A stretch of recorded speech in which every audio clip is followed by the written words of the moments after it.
right, so what I'm going to talk to you about is the metabolism, more so actually the thyroid. And we're going to dive deeper into metabolic adaptations. That word's been thrown around a lot on social media lately. Your favorite influencers are repeating it, they're regurgitating it.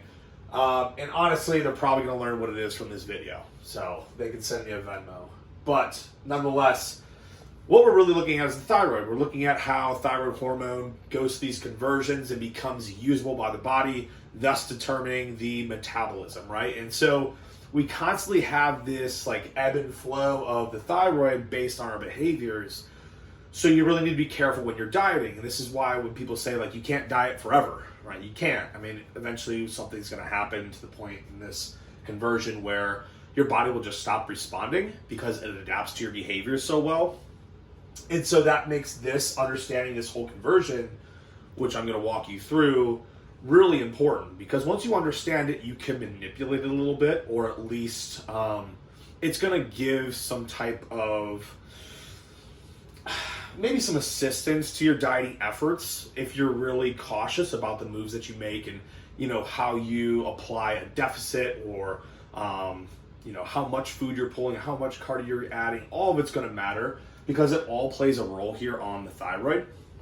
Now, I do want to be clear that the thyroid and your hunger, like your actual appetite, rarely have any type of connection. They do to an extent, but I'm not going to get into it.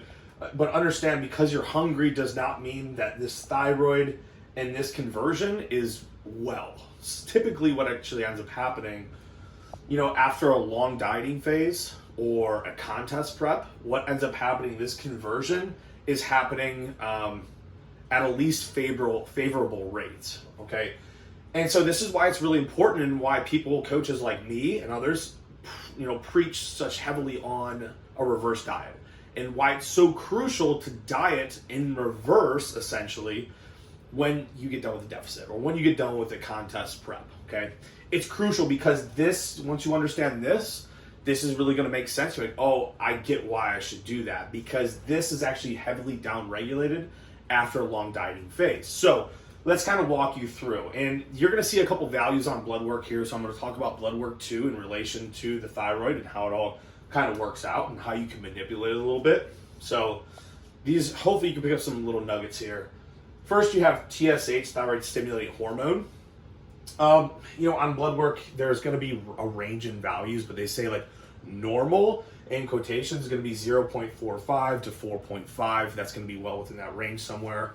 Lower the number, the better here. So if we can get it to 0.5 or 1.0, something like that, like you're in a really good spot, and thyroid stimulating hormones in a great spot, okay? However, when you diet or other things or other behaviors occur, thyroid stimulating hormone ends up creeping up over time, and that's where you get like a really bad reading on blood work, and it's over 4.5, or it's higher than that, or it's within the normal range but higher than norm, or higher in the normal range. It's not that great. So a couple things that impact thyroid stimulating hormone give you like a higher reading than you want. One is stress, just perceived stress, thinking stress from your job, relationship, whatever it might be. Overtraining, training too much, right? That actually is stress on the body. Over dieting, another stressor, right? You're dieting for too long or dieting too harshly, cutting calories too harshly. That's why it's important to have a coach and that they understand how to pull calories appropriately. The next one is sleep. Again, if you're not getting enough sleep, that's another stress to the body. Thyroid stimulating hormone is going to creep up. Too much cardio, yet another stressor. So you can see how stress is not just one-dimensional, as in like I feel like I'm stressed.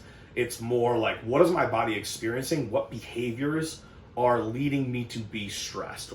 So you got to think about that. If you go to get blood work and this number is a little high, again, look at your behaviors, try reversing those behaviors, and again, then we can go into the conversion, which TSH, we're going to go through a conversion to free T4. That T4, obviously, the higher the number, the better. Typically, you don't want to go too high because then you have an issue with too much. But there's an important conversion after this. And honestly, when you get blood work from your primary care physician, they're probably only going to test TSH, and they're going to see what's within normal limits. And they're like, oh, it's great. Well, that's not necessarily the case And if it's not normal limits, then they'll test free T4. And then they'll say, oh, well, it's great. Well, that's not always necessarily the case either, because you have to go further down the conversion to test free T3 and reverse T3 to make sure you're in let's call it an advantageous position, right? Where your thyroid hormone is in more optimal levels. And I keep using quotations because it's really person dependent, so I don't want to use a blanket statement and give you like a concrete number, say this is where you need to be, because it varies from person to person. But there's two different ways free T4 can convert, okay?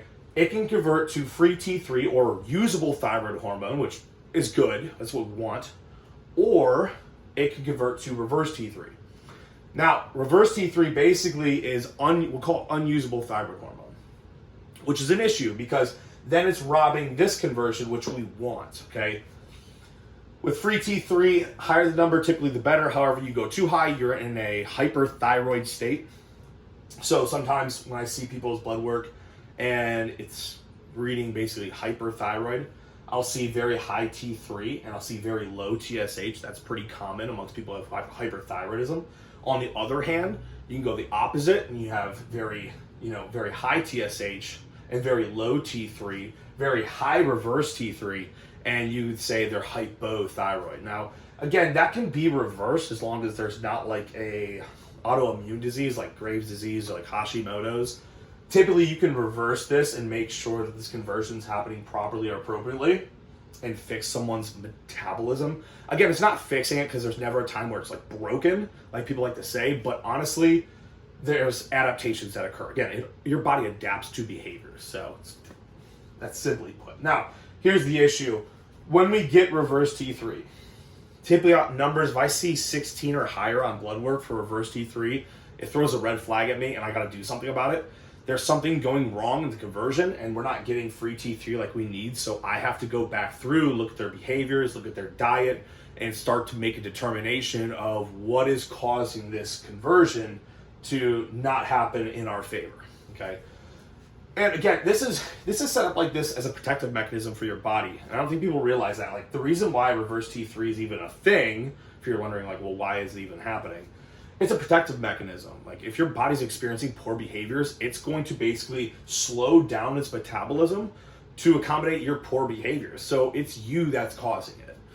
Okay, so if I have reverse T3 and it's pretty high, I see that on blood work and I see it's 16 or higher, there's a couple things I'm going to do. One, I'm probably going to increase food, get this person out of a deficit, and that's the same, like obviously if TSH is too high, I'm going to add food back in. I'm not going to slam food. That's the problem, is like people come out of deficit and they start slamming food. Well, that's an issue too because, well, this process obviously isn't happening in our favor and you're going to add fat really easily, especially coming out of a deficit. I'm going to fix any type of nutrient deficiencies. If I see nutrient deficiency, you can test for this actually. So things like iodine is really important, selenium, B vitamins, zinc are all really important to this entire conversion process. I'm going to lower cardio.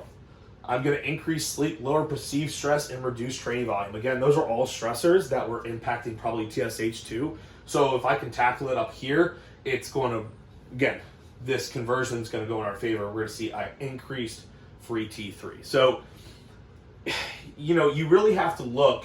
You're not fixing a metabolism, guys, when you go to do this. You're simply just changing adaptations and reversing adaptations. Again,